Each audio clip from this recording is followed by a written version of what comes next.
Hey folks, it's been a minute since I've done one of my photoshopping palettes videos where I take some eyeshadow palettes that have been recently released and I add my own little twist on them. I add my own little Abigail spin, and today we're actually going to be looking at two palettes, and I wanted to go in a little bit more in depth about them. The first palette we're going to be looking at is the brand-ish new ColourPop palette. I don't even know how to keep track of all the ColourPop palettes anymore because there's so many ColourPop palettes, you can't keep track of all of them. And then I'm going to be looking at the 90s palette from City Color, and I have some thoughts about both of them. And I do want to give a little bit of a disclaimer because I feel like sometimes people see me doing these videos and me thinking that I know better than the brands, and that I am making these better automatically. I don't think that. Most of the time it's just like, what would I buy? What would make this palette different enough that I would want to buy it? And I really just like playing around with the colors and kind of seeing what I would do because I like color theory. I like arranging things. I like graphic design. I like designing things. Also, can you see my background? Meet our newest addition, Gojo and his children. Teeny tiny Megami. The gang's all here. Oh, I gotta turn my Sims light on. There we go. Look at that. Look at that. Oh, and there's L2. This video isn't about anime, I know. Let's just look at the palettes, shall we? Let's just watch myself do the thing. Let's do the thing. First, we're gonna be looking at the ColourPop Get Fresh palette, which is one of their larger palettes, which I'm not a big fan of in general. So that's the first thing I do. I'm going through and I am deleting some colors because I tend to do that. So the first thing I usually do when I'm editing these is I'll just kind of look at different colors in the palette and see which ones are close enough to where I could delete some, I could adjust some to kind of fill in the blank in between those to kind of combine the two colors. And that's what I'm doing at the beginning here, is looking at all these mid-tone browns of various undertones and just finding ones that we don't really need, because there were too many, and that's usually the case with ColourPop palettes, is that there's too many mid-tone browns.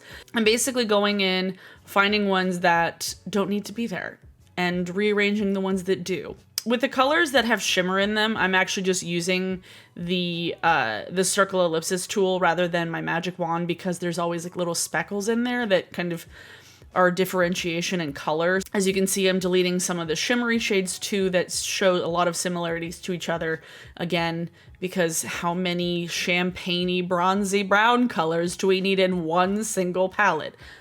Not this many.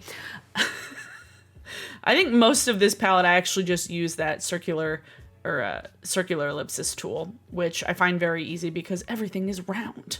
So this pink one, I actually did end up just moving. I didn't delete it because I feel like it had enough variety from the browns to add like a nice kind of like pinky nudie mauve as like a transition shade or a blending out shade. This one I moved.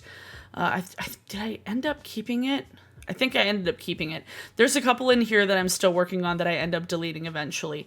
This one, I actually end up adjusting the duochrome even more because I feel like this palette with that pinky, it's almost like kind of like nude watermelon kind of tones with the pinky and the green. I wanted a duochrome that was pink and green, so we eventually do that. Oh, I deleted another brown. I think I keep this brown. Yes, I do keep this brown. But I move it. We basically get rid of two different rows. We get rid of two rows of colors. I'm not paying attention to the color names in here. I really rarely do. I rarely pay attention to the color names. And now I'm gonna move this pink one over here. And now I feel like already this has a lot more kind of visual interest. I feel like a lot of times with these large palettes, because there's so many colors that are so similar, it ends up looking more boring than it could be, because looking at this palette, like this, what is it, 18 pan now, it actually looks kind of intriguing. It's got some of these greeny tones, got some of these more bricky browns, got like a duochrome kind of like bluish reddish brown in the bottom left, and then it's got pink. So it's got a lot of variety in here that I feel like work, that looks a lot more appealing when it's smaller. So here I'm using the color balance tool. I'm adjusting the midtones, the shadows, and the highlights to adjust the just the undertones of this color right here, this little kind of greeny gold moment, making it a little bit darker too. So most of the time when I work on these, I'm using levels, I am using color balance, and then hue and saturation to adjust I'm adding some saturation to different colors to make them a little bit brighter, a little bit richer. This pink I made a lot brighter as well. This one, I believe I make a little bit more greeny undertone because we don't really have a kind of a baby poop green. It's what I like to call it. It's not the most appealing name, but like it makes the most sense. Like that's baby poop green, and it's one of my favorite colors. Fight me. And then with this brown shade, I made it a little bit more neutral and I deepened it up by using the level tool here. So I'm bringing the darks down even more, and then also, mess with color balance to make it a little more neutral, have a little more green to it, and not quite as much red, just because I felt like, I don't know, I wanted the deepest colors to have more neutral undertones so it could work really well with a bunch of different shades. And this is when I messed with this duochrome here. I really was struggling with it. I was trying to figure out exactly how I wanted to do it, because you can never make them look exactly right in here because it's not the color that the shadow originally was.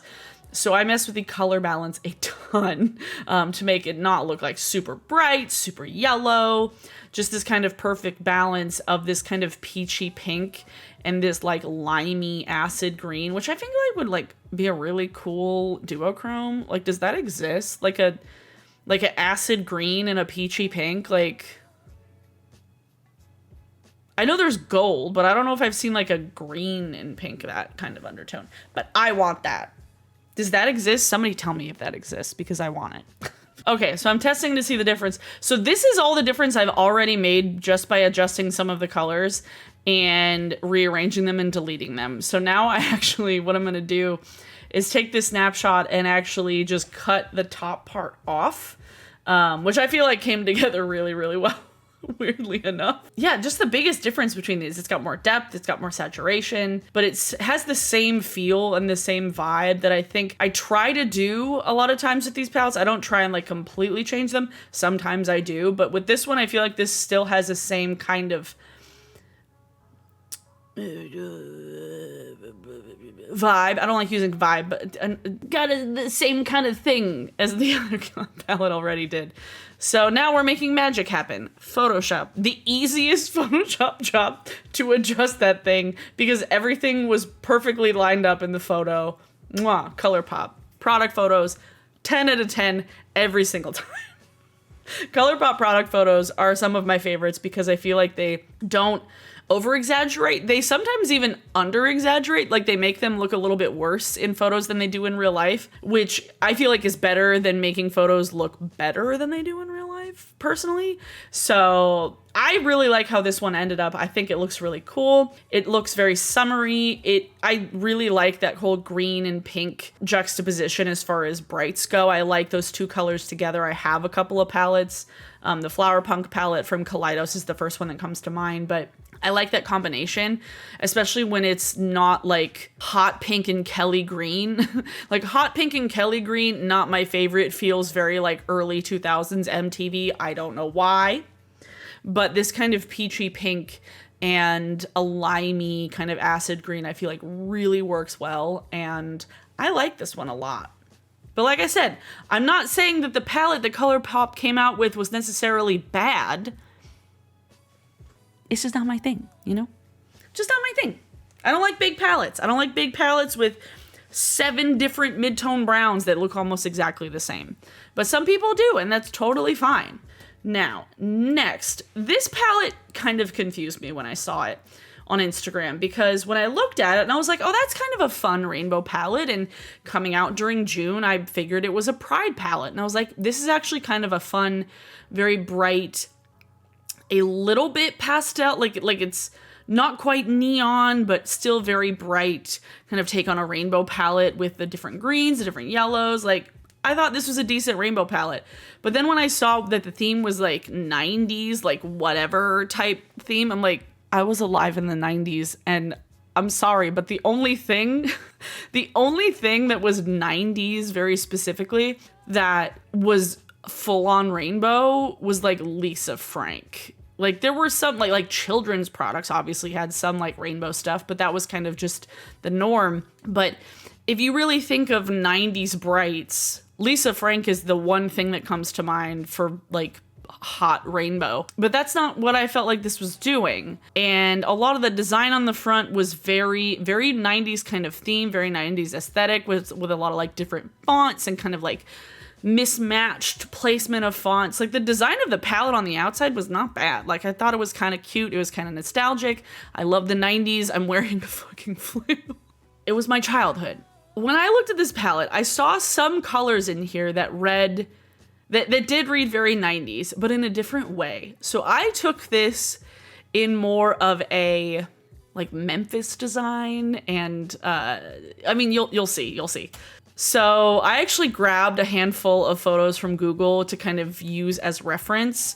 I grabbed some Memphis designs. They are these sort of shapes with the squiggles and the triangles. A lot of the stuff that you would see on like, I don't know, airport carpets or like t-shirts. When I think of Memphis designs, I think of like Rocco's Modern Life. Like Rocco's t-shirt is very Memphis design to me. Don't ask me why. And then I got this iconic 90s design to grab some colors from, because I feel like if you're gonna do 90s, teal and purple are definitely there. Teal and purple are definitely correct. And I feel like they got those very close with this. I don't know if that was intentional or not, but I feel like it was so close. So when I go in here and I change these, I'm like, this isn't changing that much. It's just adding a little bit of depth and just like changing the undertone just a little bit. Like when you look at this teal, like look what I do, look what happens. Like that's a bit brighter, but it's the same kind of vibe. I am using the eyedropper tool on these photos and the magic wand tool to select the colors to add them. And again, this yellow, I just made it more neon. And the pink, I just made it more neon. When I think of 90s brights, I think of these. When I think of 90s in general, I don't necessarily think of brights until you get to like 1999 when everything is like jelly everything, which I feel like they got really well with the actual outer packaging with that kind of translucent bright pink. I don't necessarily think pink was the color that everybody used. I feel like maybe a purple or a teal, like I said, is a little bit more late 90s. I feel like pink came a lot more into play in the early 2000s. So I grabbed another Memphis design photo and I literally just, these aren't actual Memphis designs, but they're Memphis inspired designs, which is this kind of throwback Art Deco futuristic type thing, which I love the kind of look of. I feel like it's coming back and it's very cool and I like it.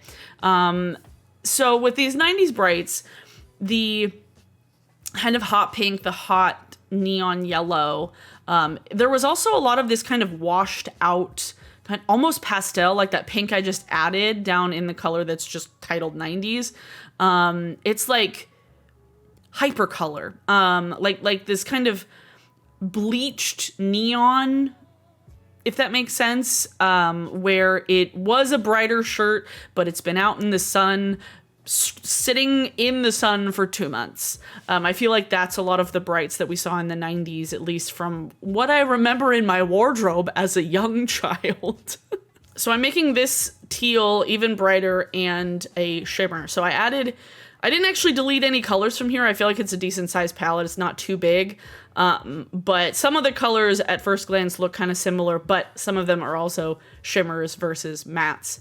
And some of the colors they had in there were already good. Like that lime was pretty good.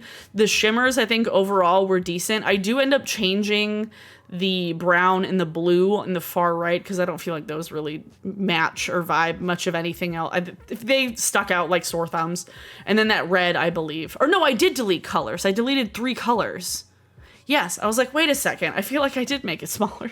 So I made it 15 instead of 18. So like those colors I just said, they kind of stick out like a sore thumb. So I got rid of them. And I feel like this already looks more cohesive and looks less just like a rainbow palette. Rainbow palettes are good. I like rainbow palettes, but Unless it's a Lisa Frank palette for the 90s, I don't feel like the 90s represented by color is just an RGB rainbow. You know? Doing a lot of rectangular ellipsis tools here and moving these around. This one was a little bit more complicated to move around because it was at an angle. It wasn't straight on. So a lot of these colors like aren't exactly the same shape. But this Superfly color that was Psych. It's some of the weirdest lingo. Although I didn't read it. Whatever, bubblegum, baby doll. Stop moving around, Abigail. VHS, Da Bomb, 90s, Psych. Superfly, Party Line, what? Dial Up, yep, As If, Scrunchy, Duh, Crib. But I like Whatever, As If, and Slime. That's a good one. Actually, those 3 colors on the far left are really fun. If someone came out with like a trio of shimmers that were those colors, I'd buy that real quick. Again, going in with saturation, I needed to make one a straight up silver because the fact that there wasn't just a silver eyeshadow, and I was like, no, 1999 needs to be represented here. We need icy silver in this palette. And then with Frosted, I made it a little more baby blue. I added a little more blue undertone to it because there wasn't a lot of saturation. And since I made the other one a straight up silver, I wanted to make this one just slightly different. And now here what I'm doing is actually just adjusting the background color because like I said, the kind of jellied, semi-translucent color palette works really well for like late 90s, early 2000s. I feel like that kind of vibe I'm a fan of. I've talked about it before, but I don't think the color is right, personally. If I was doing a 90s palette, I would not do it hot pink.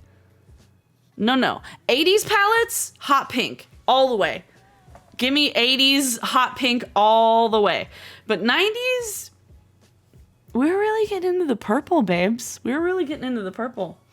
So this is me just adjusting it to make it more purple. I do add some depth to it. It was kind of funky adjusting it because it wasn't the highest quality photo. It wasn't the highest res photo from Google.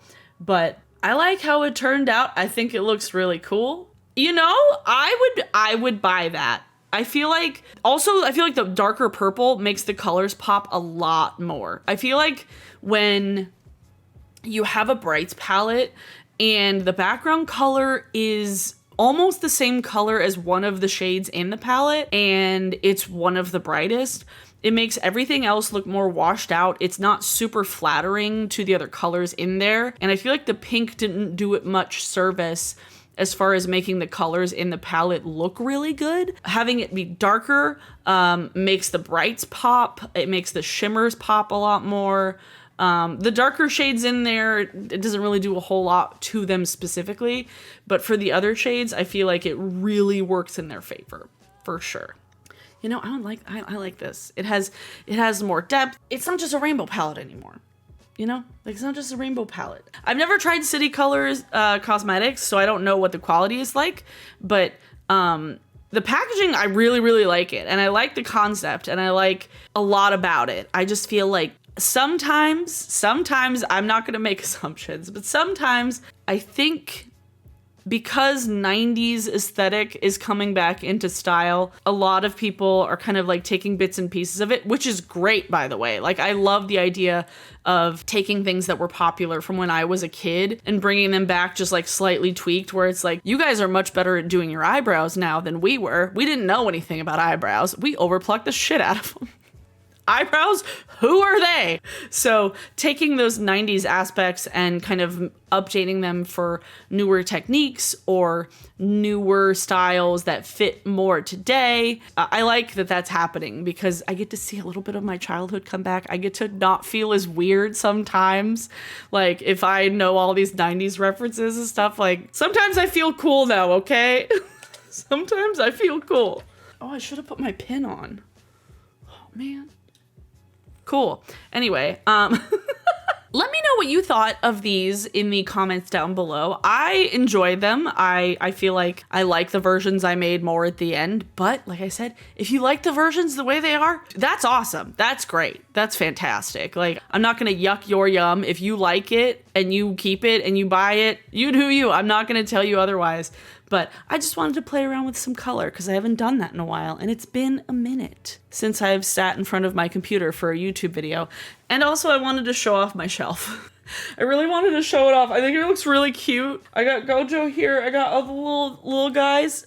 This is from a store called Object Lover. I will put a link to it. Everything is made out of corn plastic, 3D printed out of corn plastic.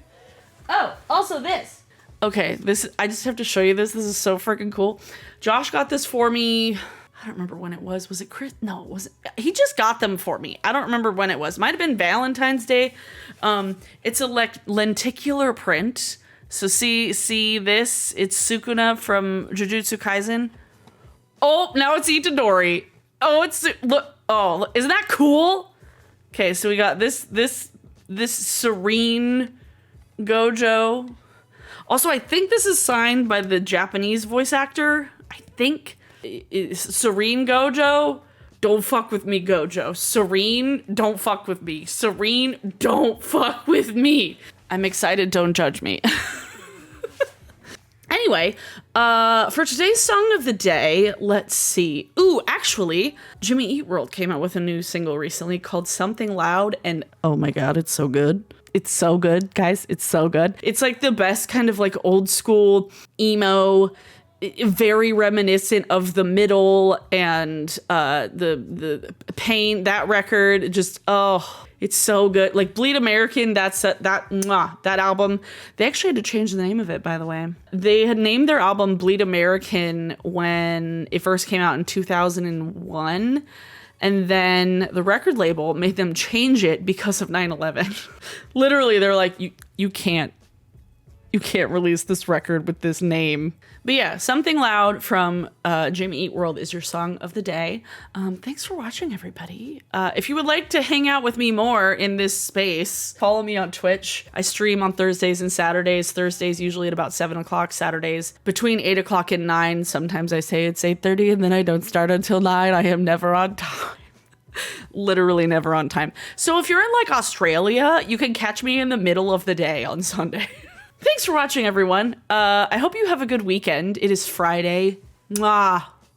Congratulations, you made it. Part of this week I didn't feel like I was going to. I was like, sleep. Sleep. Where? Have a good weekend, everyone. If you would like to subscribe to this channel and see more of me, please do. That would be fantastic. If you would like to follow me on any of my other social media, my Instagram, my Twitter, TikTok or Twitch, Instagram and Twitter are both Abers07, and TikTok and Twitch are Abers without the 07 because I didn't want to keep the 07 and I might delete the 07 from the other ones because it's been 15 years since I graduated high school. 15 years. Anyway, see you guys later. Bye.